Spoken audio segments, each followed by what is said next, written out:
Olá, meu nome é Rodrigo Majewski e eu pastorei a congregação Jardim Botânico da Assembleia de Deus de Porto Alegre. Eu gostaria de meditar com vocês em um versículo do Evangelho de Marcos, capítulo 8, versículo 34. Diz assim o versículo: E chamando a multidão com os discípulos, disse-lhes: Se alguém quiser vir após mim, negue a si mesmo, tome a sua cruz e siga-me. Jesus pronuncia essas palavras logo após ter repreendido Pedro, que não havia entendido ainda o significado do messianado, que havia repreendido Jesus por ele falar que teria que sofrer, ser rejeitado, morrer e ressuscitar. Para deixar mais claro, então, que o sofrimento faz parte não só da vida de Jesus, mas também daqueles que o seguem, ele então chama a multidão junto com os discípulos. Até então Jesus falava para os discípulos, mas agora a multidão se soma àqueles que estão ouvindo o ensinamento.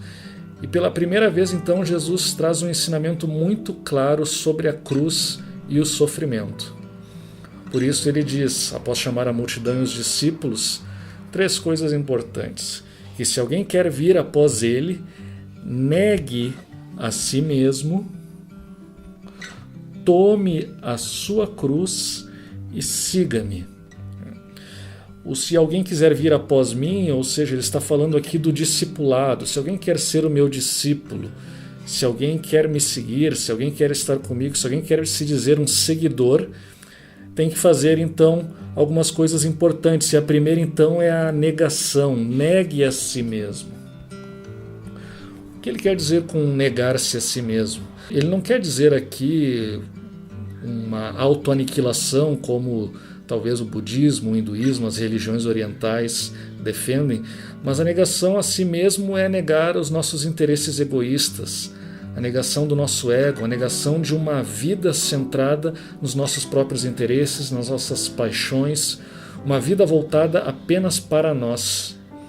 Jesus diz então que qualquer pessoa que quer segui-lo deve negar a si mesmo, deve abrir mão de seus direitos, deve abrir mão de seus interesses. Esse é um ponto importante, eu poderia dizer que esse é o primeiro ponto. Mas há um segundo ponto importante que ele diz que a pessoa que quer segui-lo deve tomar a sua cruz. E a palavra cruz aparece pela primeira vez no Evangelho de Marcos, nesse versículo. E ela tinha um significado muito ruim, muito forte no mundo antigo. Ela não tinha esse significado religioso que ela tem hoje. Pelo contrário, ela é um símbolo de morte e de humilhação. Aqui o tomar a sua cruz tem a ver com o fato de que Jesus seria rejeitado. Ele não só sofreria, mas seria rejeitado. A cruz aponta, portanto, tanto para o sofrimento. O discipulado envolve sofrimento. É falso dizer que um filho de Deus não sofre. Jesus está desmentindo o ensino de que o seu discípulo não vai sofrer ou que por alguém ser filho de Deus essa pessoa não pode sofrer, mas pelo contrário, o verdadeiro discípulo em algum momento vai sofrer. O tomar a sua cruz aponta para o sofrimento. Assim como Jesus vai sofrer, o discípulo também deve sofrer, porque o discípulo não está acima do seu mestre, mas ele segue o mestre e sofre as mesmas coisas que o seu mestre. Agora, isso não significa que todos nós seremos literalmente crucificados, mas significa que nós de alguma maneira também sofreremos e seremos humilhados como Jesus Cristo. A cruz ela não é apenas um símbolo de morte e sofrimento, mas ela também é um símbolo de humilhação, de rejeição. A pessoa que era crucificada, a morte pela crucificação era a morte mais humilhante do mundo antigo. A pessoa era exposta, era xingada, era espancada, ela às vezes ficava praticamente nua na cruz enquanto sofria aquela morte terrível. Então, o tome a sua cruz aponta tanto para o sofrimento como para a rejeição.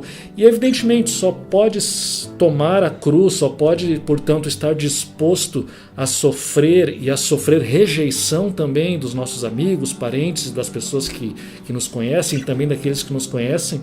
A pessoa só é capaz de fazer isso se ela tiver primeiramente negado a si mesmo.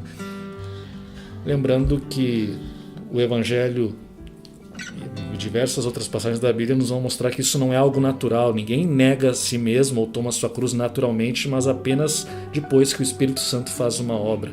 Não podemos fazer isso legalisticamente. Mas a pessoa que nega a si mesmo e toma a sua cruz deve, portanto, seguir a Jesus. E aqui então se retoma aquilo que Jesus estava falando aqui no início. Se alguém quer vir após mim, ou seja, seguir a Cristo num caminho. A vida cristã é uma caminhada e o discípulo está numa caminhada com Jesus, ele segue Jesus. E seguir também poderíamos pensar aqui que é um sinônimo de obediência incondicional. O discípulo, ele não questiona o seu mestre, ele segue o seu mestre e faz aquilo que ele ordena, ele obedece o seu mestre, ele confia no seu mestre. Portanto, todo aquele que se diz cristão, todo aquele que se diz discípulo de Jesus deve pagar um preço. Esse preço é negar a si mesmo, abrir mão dos nossos próprios interesses, tomar a cruz, ou seja, estar disposto a sofrer por Cristo e a ser humilhado por causa de Cristo e a seguir a Cristo, custe o que custar, por onde quer que ele ande. Se você gostou dessa meditação, quero convidá-lo a estar conosco aos domingos, às 19h30, para acompanhar a nossa exposição do Evangelho de Marcos. Deus abençoe e até mais!